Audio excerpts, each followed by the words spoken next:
NFTs. You either love them or you hate them. And when plots of virtual lands and cartoons of bored monkeys sell for millions of dollars, it's easy to see why, for many of us, they seem like a pivotal Web3 technology or an absolute scam. But regardless of what side you're on, one thing is for certain.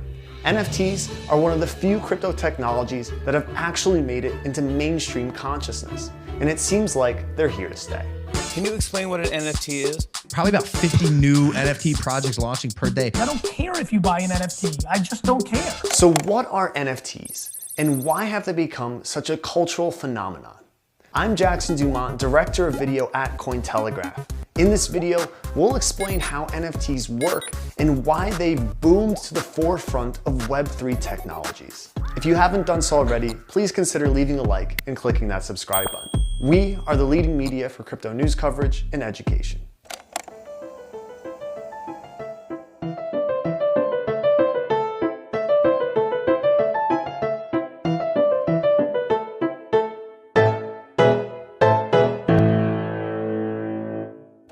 What are NFTs?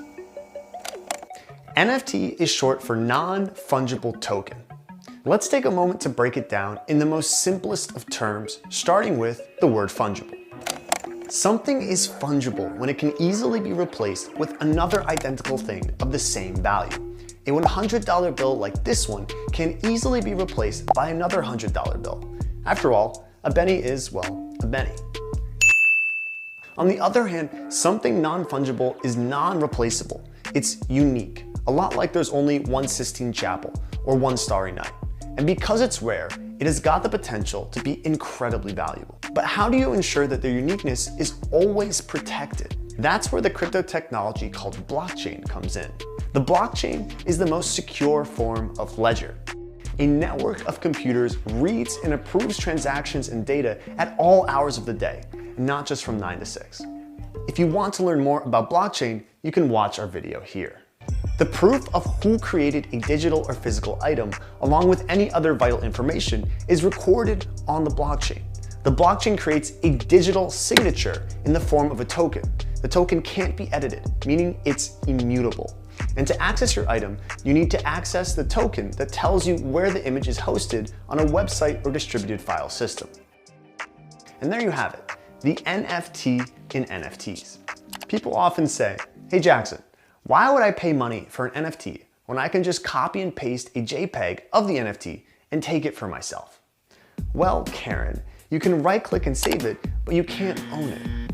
NFTs are the technology that allow you to own digital created goods in the digital space. Having a photo on your desktop doesn't mean you own it. It just means it's there on your desktop. So yeah, you can copy a digital file of the art that's included with an NFT as many times as you want. But thanks to the power of blockchain, NFTs are designed to give someone something that can't be copied: ownership. Only one person can own the token at a time. NFTs provide unique, verifiable, and immutable, the holy trinity, proof of ownership of digital goods. True digital ownership of assets through NFTs is a revolutionary idea that will transform how we interact with the internet. Right now, our digital assets are scattered across different digital owners in a Web2 ecosystem. Your Instagram username is owned by Instagram, which is owned by Meta. Your Fortnite skin is owned by Epic Games. But as we transition out of Web 2 and enter the new age of Web 3, the internet will be owned by its users. And NFTs are central to that shift, with digital assets that can be held, traded, collateralized, and moved without relying on a centralized third party. Now, say you want to buy an NFT. You'll have to follow 3 major steps. First, you purchase some crypto on an exchange, and the exchange you use depends on which blockchain the NFT lives on. A lot of marketplaces use Ethereum, but Solana is also used, for instance. Let's move on to step 2. You have to transfer your crypto to a digital checking account simply referred to as a crypto wallet, such as the likes of MetaMask, Ledger, or Temple. Once the transfer is complete, you have to connect your wallet to an NFT marketplace, and only then will you be ready to browse and buy. The largest marketplace is OpenSea. You can think about it as the Amazon of NFTs. But other marketplaces include SuperRare, Foundation, and Nifty Gateway. While scrolling through these marketplaces, you'll find NFTs are mostly focused on collectible artwork or tokenized versions of physical items. The NFTs are also making significant strides in spreading into music, entertainment, sports, and live events. Here's a quick rundown of some of the types of NFTs. There are PFPs, or profile pic projects, and avatars, which people often use as their social media pics. Perhaps you've heard of CryptoPunks or Deadfellas. We'll see a lot more PFPs and avatars circulate in use as we move forward into Web3. Then there are photography NFTs, which can be summed up by their name, enough said. The same pretty much goes for collectibles. They include the likes of trading cards, sports memorabilia, video clips, concert tickets, and more. Next up on our list of NFTs, we have generative art NFTs. This art is produced in part or completely by an autonomous system that makes decisions in place of the artist. The result? Cool cats, bored apes. There are also music NFTs, the blockchain alternative to buying tracks on iTunes. And for anyone who still does that, while iTunes lets you buy the rights to listen to the music, music NFTs let you listen and even own the rights to the track through the NFTs. Which is better? I'll leave that for you to decide. Then we have gamified NFTs, which take typical gaming elements such as point scoring, competitions, and rules of play, and apply all that to blockchain technology. Assets used within the game are programmed as NFTs, and users can trade and swap the assets for financial rewards. The reality is, the list of types of NFTs is evolving with each day.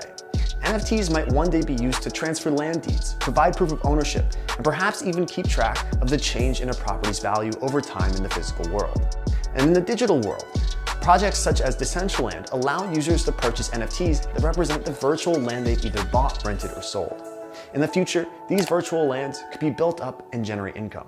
It's for these reasons, among so many others, that experts predict the NFT market will reach $80 billion by 2025. It seems like every day you hear about a new collectible NFT selling for almost irrational amounts of money. I'm looking at you, Pet Rock. But while it's true that the market for NFTs did explode for a sweet, sweet period in 2021, it's unclear whether we'll have a boom like that again. The future of NFTs. Is it all a scam? I'll be upfront with you. NFTs have been a roller coaster ride. As any technology in its infancy, it's prone to the influence of some evil players. It just so happens that the worst cases of theft in the NFT space were phishing scams and rug pulls. Let's start with phishing scams. Bad actors impersonated reputable figures such as banks, NFT marketplaces, and NFT artists to trick people into handing out their personal information, like, say, credentials to their crypto wallets. Then, they bled the users dry. In June 2022, a massive security breach at the NFT community's largest and most active marketplace, OpenSea, exposed its many members to some incredibly fishy emails, as in PH fishy emails. Any OpenSea user who had shared their email address with the site at any point in time had their information handed over to a so-called unauthorized third party. The hack saw $1.7 million worth of NFTs stolen. And it isn't just emails either. Clicking on any unverified link on any platform could result in a user losing their precious NFTs. In April 2022, hackers hacked into Bored Ape Yacht Club's Instagram and stole $1 million worth of NFTs from their followers. The hackers posted a link mirroring the website, and when they signed into a transfer form, at which point their wallet assets were transferred to the scammer's wallet. Just a month later, it happened again with Beeple's Twitter account. Scammers posted links to a fake NFT giveaway. When users clicked on the link, they found their NFTs were stolen. But aside from offers that seem too good to be true, there are some NFT scams that are months in the making. That's right, we're talking about rug pulls. Rug pulls are when developers attract early investors to a project, building up momentum for a project and then quickly abandon it or pull the rug from under you. These scams often result in scammers pocketing all the investors' money and vanishing into thin air. Sometimes you're getting a taste of the dark side of Web3. You should know that rug pulls can even be disguised as ice creams. That's right, nothing is safe. Now, back to the case at hand.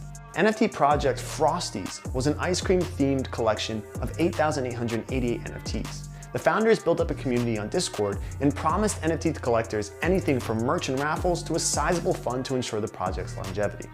The NFTs were priced at 0.04 ETH per mint, and when the collection sold out in a matter of hours, the team had pulled in 335 ETH, or roughly $1.3 million. But then just like that, the project website and their Discord quickly disappeared, and so did the founders. The funds were transferred to various wallets. The US Department of Justice picked up the case and launched a 2-month investigation. New York prosecutors arrested and charged the founders with conspiracy to commit fraud and money laundering. The case is the department's first NFT rug pull. It's one for the books. If there's any bright side to all these scams, it would be that we've gotten better at detecting them. Thanks to social media NFTs spreading like wildfire, an increasing number of people are a little too quick to hop on the bandwagon without having any knowledge about the Web3 space. It would be a pity to mistake NFTs as a scam technology when it's clear that most of the blame for these scams fall on bad actors. That being said, it's a new technology. It's a blank canvas waiting to be given a purpose. And in due time, the technology will improve itself. It will be more resistant to bugs and hackers. Until that happens, we need to be wary and educate ourselves of the realities of creating and buying NFTs. It's up to us to learn how to identify safe and unsafe projects when we make life-changing investment decisions. If you enjoyed the video, be sure to like it and leave us a comment below. And please don't forget to subscribe to the channel. The Cointelegraph Cryptopedia is your guide to the chaotic space of blockchain technology and cryptocurrencies.